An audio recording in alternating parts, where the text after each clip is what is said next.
अंक एक दृश्य 9। हैरी और जिनी पॉटर का घर, बेडरूम।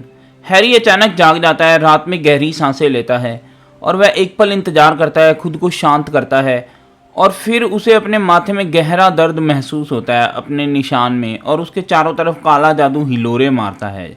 जिनी, हैरी, हैरी, सब ठीक है, सो जाओ। जिनी, प्रकाशित भवा।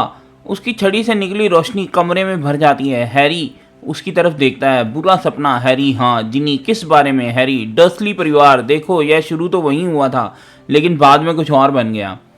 अंतराल। जिनी उसकी तरफ देखती है, यह पता लगाने की कोशिश करती है कि वह कहाँ है। जिनी, क्या नींद का काढ़ा चाहिए? हैरी, नहीं, मैं ठीक हूँ, सो जाओ। जिनी, तुम ठीक तो नहीं दिख रहे हो। हैरी कुछ नहीं बोलता है। उसकी बेचैनी को देखते हुए मुलाकात आसान नहीं रही होगी एमएस डिग्री के साथ। हैरी, गुस्से से तो मैं निपट सकता हूँ लेकिन वह सही है और यह बात ज़्यादा मुश्किल है। एमएस की मेरी वजह से अपना बेटा खो दिया। जिनी, यह तो खुद को खामखा दोष देने वाली बात है। हैरी, और मैं कुछ नहीं कह सकता, मैं किसी से कुछ भी नहीं कह सकता, जब भी बोलता हूँ गलत बात ही निकलती है। तो जिनी उसका इशारा समझ जाती है, और इसका इशारा किस तरफ है? जिनी, तो यह बात तुम्हें विचलित कर रही है। हॉगवर्ट्स जाने से पहले वाली रात, यह कभी अच्छी रात नहीं होती, और अगर आप वहाँ नहीं जाना चाहते हो। अल को कंबल देने की कोशिश, वैसे कोशिश अच्छी थी। हैरी, इसके बाद सब गड़बड़ा होता चला गया और मैंने कुछ ऐसी बात कह दी। जिनी, जिनी, मैंने सुन ली थी। हैरी, फिर भी तुम मुझसे बात कर रही हो। जिनी, क्योंकि मैं जानती हूँ कि जब सही समय आएगा तो तुम माफ़ी मांग लोगे कि तुम्हारे कहने का सचमुच वह मतलब नहीं था, कि तुमने जो कहा उसमें दूसरी बातें छिपी थी। तुम उसके साथ ईमानदार हो सकते हो। हैरी, उसे इस बात की ज़रूरत है। हैरी, काश वह जेम्स या लिली जैसा होता। जिनी, शायद इतने ईमानदार भी नहीं। हैरी, नहीं, मैं तो उसके बारे में एक भी चीज़ नहीं बदलना चाहता हूँ, लेकिन मैं उन लोगों को समझ सकता हूँ। और जिनी, एल्बस अलग है, और क्या वह अच्छी बात नहीं है? और वह समझ जाता है। तुम जानते हो कि तुम कब अपनी हैरी पॉटर वाली भूमिका में आ रहे हो। वह तुम्हारा असली स्वरूप देखना चाहता है। हैरी, सत्य एक सुंदर और भयंकर चीज़ है, इसलिए इसके साथ बहुत सावधानी से पेश आना चाहिए। जिनी उसकी तरफ देखती है हैरानी से। डंबलडोर। जिनी, किसी बच्चे से यह कहना अजीब बात है। हैरी, तब नहीं जब आप यह मानते हो कि संसार को बचाने के लिए उस बच्चे ने अपनी जान देनी होगी।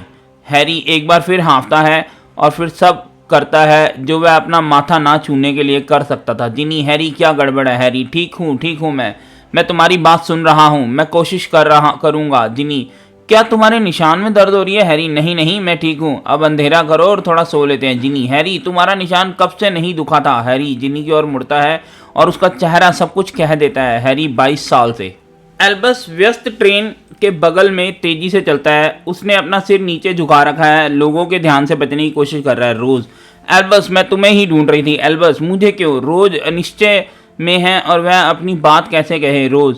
एल्बस, चौथा साल शुरू हो रहा है और यह हमारे लिए एक नए साल की शुरुआत है। मैं चाहती हूँ कि हम एक बार फिर दोस्त बन जाएं। एल्बस, हम कभी दोस्त नहीं थे। रोज, कितनी कठोर बात कह दी। जब मैं 6 साल की थी तो तुम मेरे सबसे अच्छे दोस्त थे। एल्बस, काफ़ी पुरानी बात है। वह आगे जाना चाहता है लेकिन वह उसे एक खाली कंपार्टमेंट में खींच लेती है। रोज, क्या तुम्हें अफवाहें सुनी? मंत्रालय में कुछ दिनों पहले एक बहुत बड़ा छापा मारा था, तुम्हारे डैडी ने बहुत बहादुरी दिखाई। एल्बस, ऐसा क्यों है कि ऐसी बात हमेशा तुम्हें पता चल जाती है और मुझे नहीं चलती? रोज, जिस जादूगर पर उन्होंने छापा मारा था, मेरे ख्याल से उसका नाम थिएटर नॉट था, और उसके पास बहुत सारा सामान था जो सभी तरह के कानूनों को तोड़ता था। एक गैर कानूनी काल परिवर्तक भी था जिसे देखकर सबकी सिट्टी पिट्टी गुम हो गई थी और हवा निकल गई थी, और वह भी काफ़ी अच्छे किस्म का। एल्बस रोज को देखता है और उसके दिमाग में हर चीज़ सही जगह पर जम जाती है। एल्बस, काल परिवर्तक? मेरे डैडी ने काल परिवर्तक जब्त कर लिया है। रोज, मैं जानती हूँ, बेहतरीन है ना?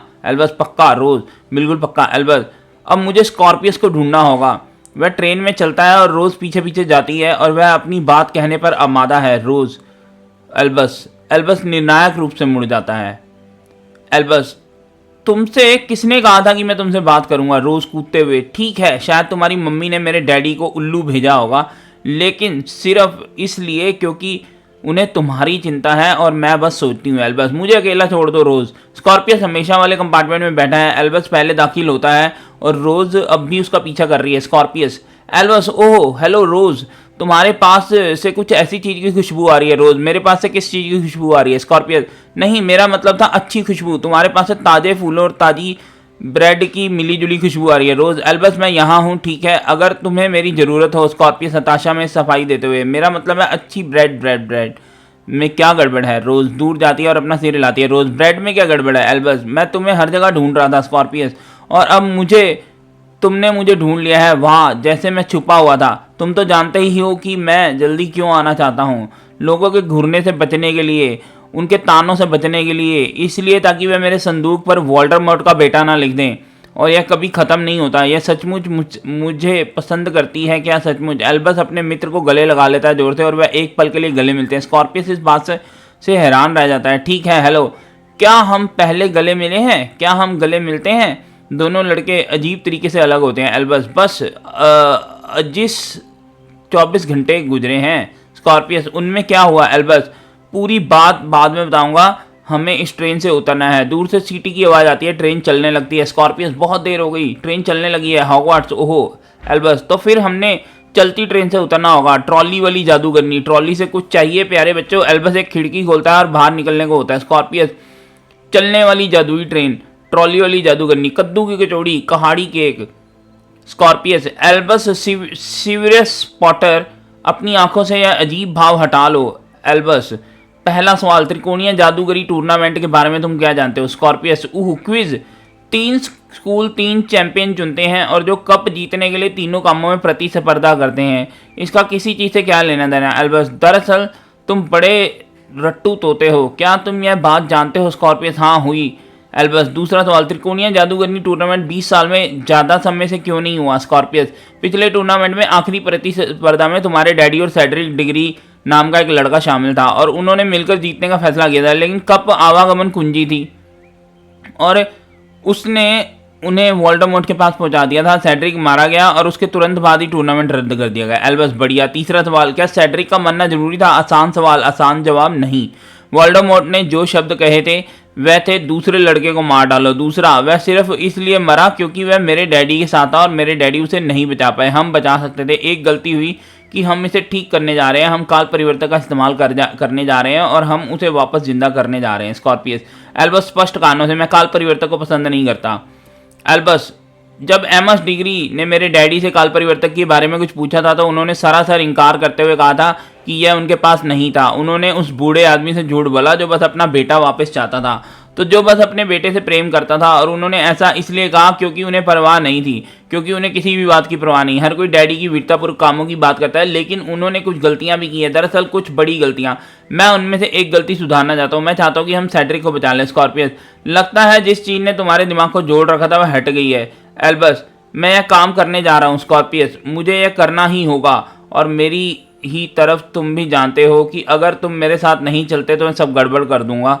चलो, यह मुस्कुराता था और फिर ऊपर गायब हो जाता है। स्कॉर्पियस पल भर में झिझकता है, वह मुंह बनाता है, लेकिन वह जानता है कि उसे क्या करना है और कि वह क्या करने वाला है। वह भी ऊपर होता है और एल्बस के पीछे गायब हो जाता है।